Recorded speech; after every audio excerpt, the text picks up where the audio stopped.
Greetings and salutations, YouTube. This is Fragments of Memory, your friendly neighborhood armchair philosopher.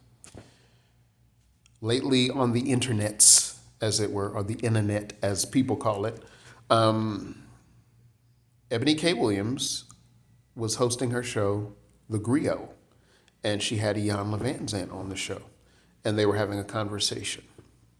During the course of this conversation, Ian Levanzant asked Ebony K. Williams if she would date a bus driver. And Ebony K. Williams said, only if he owns the bus.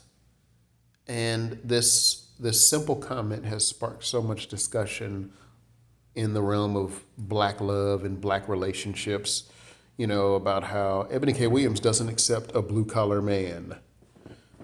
And people have gone into the arguments about how the highly educated women in our society, black women especially, they go to school, they get their bachelor's, their master's, but they don't get their MRS, because that was the whole thing. The black woman doesn't get her MRS, but she gets her PhD, her JD, her MD, whatever the case might be, but her success keeps her separate from the ideal black man because, well, the average brother isn't popping like the sister with a degree. And we get into statistics about how women have more degrees than men do in the black community. I'm not here for that. I'm going to mention it because it's giving a little bit of context, but I personally, as a guy who does not have a degree or a master's or a PhD or anything like that, as a regular average working guy, I'm not a Blue Henry, so I'm not a blue collar guy, but as an average working dude who works a 9 to 5 and punches a clock and gets paid, on payday and everything, paid hourly, not salary, I had no problem with what Ebony K. Williams said. She spoke her preferences, she was truthful, she was honest about where she was. Where she failed, where I disagree with her, where I have to point my finger and laugh at her, is when she saw the backlash that she got, when she saw the pushback, the blowback from what she said, she then tried to clean it up. She tried to run interference. She tried to do damage control. And the reality is that wasn't even necessary.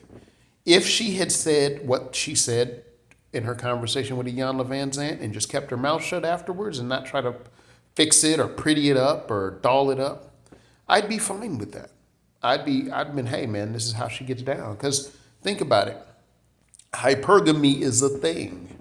Everybody on the internet is talking about hypergamy, whether you're talking about the so-called white manosphere, the so-called black manosphere, the different content creators here on YouTube that do red pill and MGTOW and all that other stuff and men's rights and all of that. Not that they're all the same, but in those circles overlap. So in those circles, I've noticed everybody's talking about this thing called hypergamy, where a woman is always looking for a man that is either equal or above her, most of the time above her. As a matter of fact, I remember the late Paul Proteus, shout out to the memory of Paul Proteus. And one of the things he said in his one of his videos was he said something called hypergamy floats. And he talked about how depending on where you are in life, your surroundings change. If I'm only making $30,000 a year, my surroundings are a certain thing. I meet a certain type of person. But now, if my salary jumps up to 60,000, 90,000, 100,000, 200,000 a year, 300,000 a year. Well, I'm living in different spaces, I'm eating at different places, and I'm hanging with different faces. Now, the only drawback I think Paul Proteus said was the more you rise higher. The thing about, he had mentioned that women like to F or get with either across or up, where Men, like, he said with men, we'll, we'll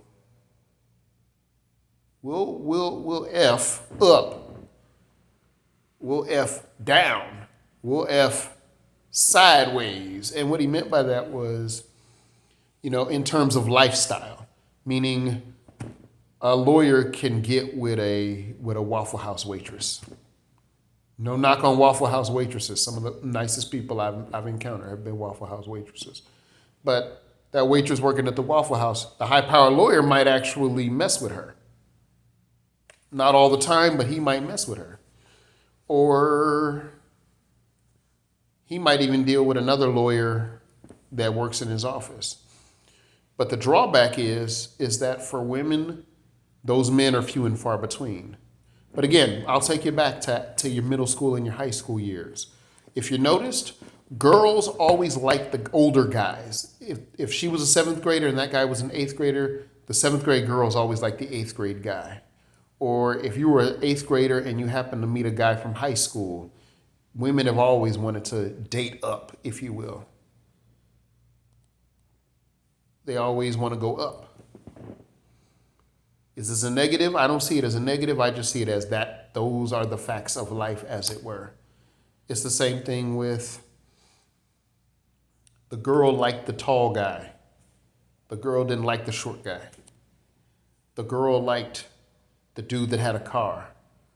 He could take her places. They weren't walking or riding on the bus, but she could do things in style and in comfort. The girl liked the dude who could dress good or smell good and dress good, The girl liked the dude who was the captain of the basketball team, the football team, whatever sports team, because sports represented a certain status. So this is nothing new. In fact, many of the channels, like a Kevin Samuels, even with Andrew Tate, one of the things I notice is they're always saying, hey, men, be better versions of yourself so you can attract a certain type of woman. I've seen many content creators, hey, man, hit the gym. Hey, man, work on your social skills. So I've seen all of this. I think, so for me, I don't have an issue with the statement she made. I have no backlash for Eboni K. Williams. Again, where she messed up, where she failed, where she basically fell flat on her face in I Love Lucy chaos fashion, was she tried to backpedal, pretty it up, clean it up, and she should have just said whatever she said and left it at that. She should have went, how do the people say it, the younger people? She should have went 10 toes down in what she said and then just only responded to her critics with silence. But instead, she felt she had to try to protect her good name after committing what others would see as a faux pas. I see it as a woman being honest. She's being honest about what she wanted. I see nothing wrong with her having that perspective because many women have that perspective. What I'm mad about is, or not even mad, but I'm fascinated that she was trying to cover her backside and try to clean up what she said when she could have just said, hey, I said what I said. I will speak no more of it. But that's just me. What do you think? What do you think out there in the world of YouTube? And within the sound of my voice, within the sight of this old face here? What do you think? Just saying. Well, be easy, folks. Take care. Bye.